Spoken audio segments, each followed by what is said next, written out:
Here we have these 4 integrals, and we are going to see which of them is true. Or maybe all of them are true. Let's have a look first though.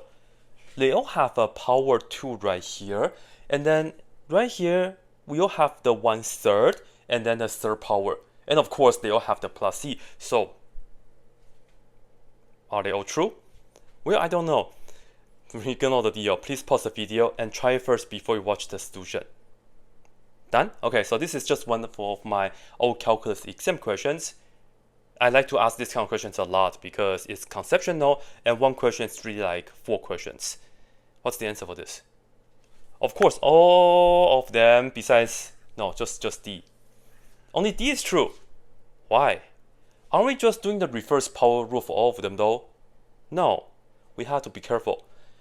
Only this is true because when we integrate x to a power in the x world, this is the only situation that we can add 1 to the power, and then we get 3 and divide it by the new power. And we end up with 1/3 x cubed, and we add a c to it, and then we are done. If we have like a different function inside, for example, the first one is sine x, and then square that. If you add 1, no. Why though?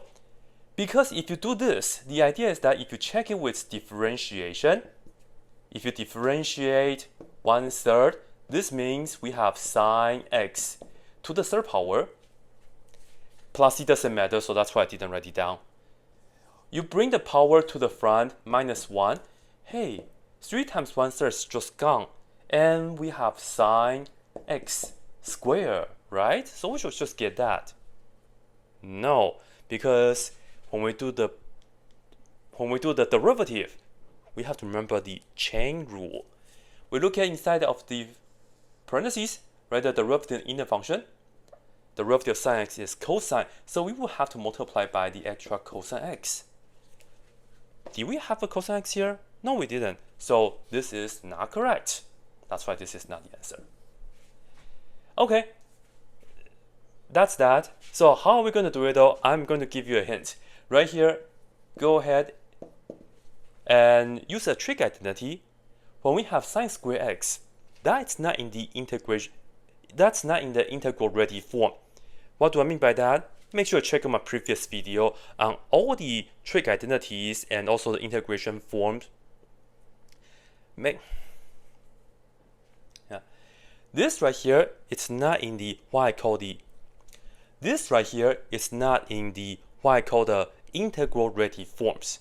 What I mean by that is sine squared x. This right here is not in the integral ready forms. This right here is not in the integral. This right here, it's not one of sine squared x here, it's not in the integral. This right here, sine x. This right here, sine squared x, it's not in the one of the integral. This right here, sine x. This right here, sine squared x, it's not in one of the integral ready forms. And what do I mean by that? Well, make sure you check out my previous video where I went over all that in detail and also the identities that you need to know, plus some notes over there too. Right here, if you have sine squared x, you are going to use the identity. Let me write that down. Sine squared x is equal to 1/2 times 1 minus cosine of 2x. This right here is in the integral ready form. And then go ahead and integrate it and let me know what the answer is. Now, why is B not true? E is what? It's a number. To a second power, it's still a number. Add 1, no, don't do that. This is very wrong. What's the correct answer for this though? Well, as we mentioned, that this right here is just a number, it's a constant, it has no x. So the answer for that is really just e to the second power multiplied by x plus c. And we can do that right away. Yeah. Now, how about c? Why is c false? Again, do not do the reverse power rule because the input here is secant x, right? What's the integral of secant squared?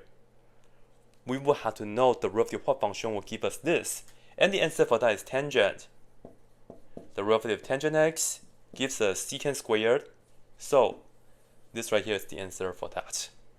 Okay, so make sure you know when to do the reverse power rule correctly.